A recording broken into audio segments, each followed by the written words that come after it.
Thank you so much. Firstly, I'd like to apologize that we've just been having various meetings at our place of work, so we were not able to come in earlier. But I will speak on behalf of my co-writers, Dr. Halima Namakula and Dr. Emure Kadenge. My name is Wacango Kimani. Halima and I are at the University of Johannesburg, and Emure is at Wits University. So I'll just give a brief about our experience in engaging with Elmary's work, and how it, in a sense, a more personal response, and because our article exists, so anyone can read it. But in terms of our own personal response to her work is what I will briefly talk to, and it will be just a short presentation. But firstly, thank you so much for this opportunity.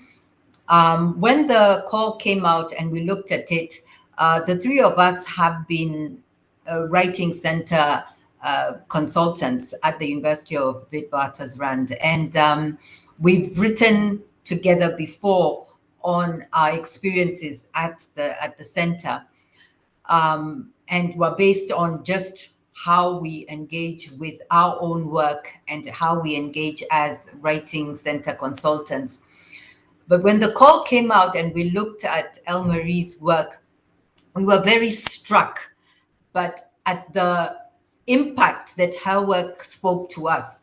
While, I could call myself an artist in a certain way in a private space, I do some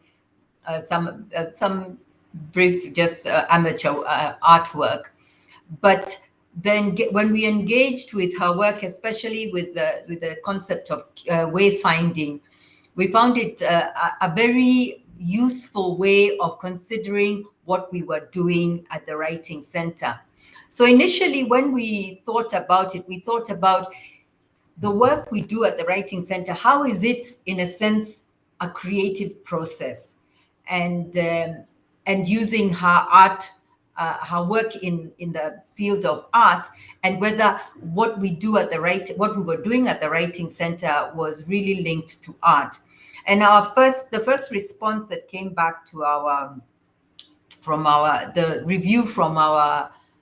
reviewers on our abstract, we realized that we were not actually, as much as we were being creative in the work that we were doing at the Writing Center, it wasn't in the same concept of artwork, but it was in the concept of finding our way. So there's a sense of creativity in finding your way, but we ended up just settling on wayfinding. And then we had also done some focus group interviews with the Writing Center consultants, the undergraduates. And we looked at the data we'd collected, and we could actually identify that concept of being creative in the space of the Writing Center. Here they were, is that while they were expected to be relatively proficient in English, they were engaging with fellow students whose proficiency in English wasn't at the level at which the university required of them. And in their finding the way to help their colleagues in improving their writing practices, and especially writing in English, they were able to weave their own languages, the writing consultants, their own languages with the languages that the students brought in. And that was a very, in a sense, we found it a profound way of considering how the Writing Center really becomes a place for creative ways of helping students engage with the academia and become better or proficient in writing in English, even though they were using several local languages. So we found So that was what came out of it.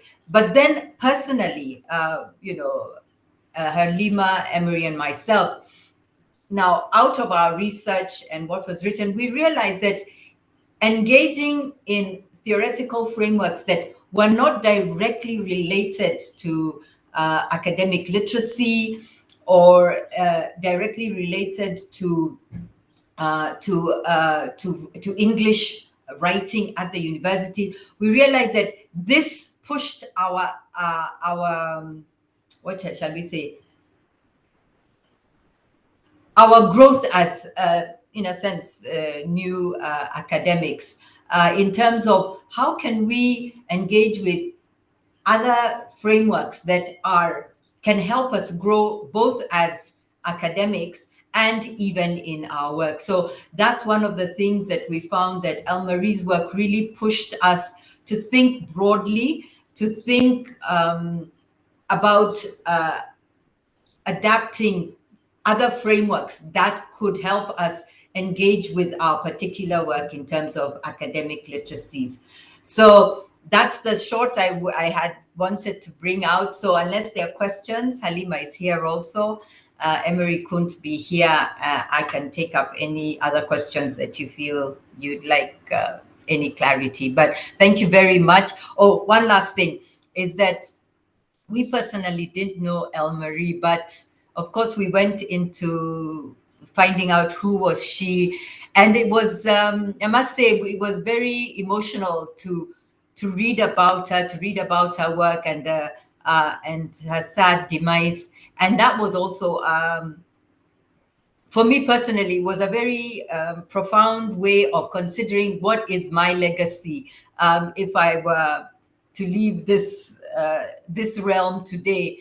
Do I have something to offer for those who are coming behind? So it was also a personal, there was something personal about engaging with her work and engaging with the fact that her work was so profound that it could touch us to want to do something in her memory.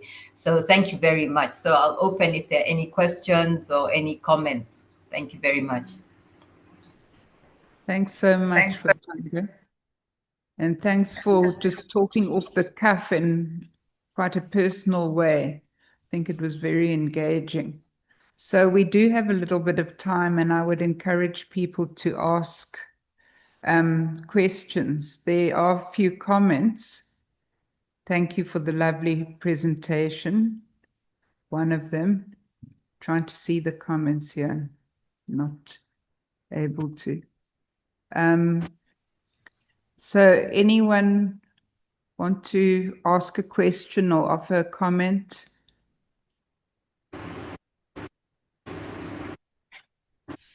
Can I, hi, this is Halima. Can I add on to what Wacango was talking about? I think for me personally, it's reading Elmarie's work was a way of looking at pedagogy beyond the norm of teaching and learning. I think she offered us a way to think about teaching and learning in sort of in a different way, not the normal way how you can teach. So sort of stretched us a bit to think about how do peer tutors in the writing center and help students to develop academic literacy practices. So using the framework of wayfinding, we thought it would be appropriate because this is the way they are doing it. This is how they are helping these students navigate. And we saw peer tutors in our data as wayfinding, trying to support these young students who are coming into a new space, new ways of thinking, new ways of being, and affording them the opportunity to be able to be comfortable in that space and not feel a little bit alienated, because we know that when you're coming into a different, particularly if you're coming from outside of Johannesburg, or you could be in Johannesburg but you've never stepped into the University of Witwatersrand or UCT or one of those big universities, so there's always a sense of alienation or isolation, and also the pressure of being able to speak in English. So we thought peer tutors acted as wayfinders in using different languages to enable these students understand not just the key concept, but also feel comfortable and speaking their own languages and being able to, it's sort of an accepting way that it's okay to be able to speak your language and understand what we're talking about.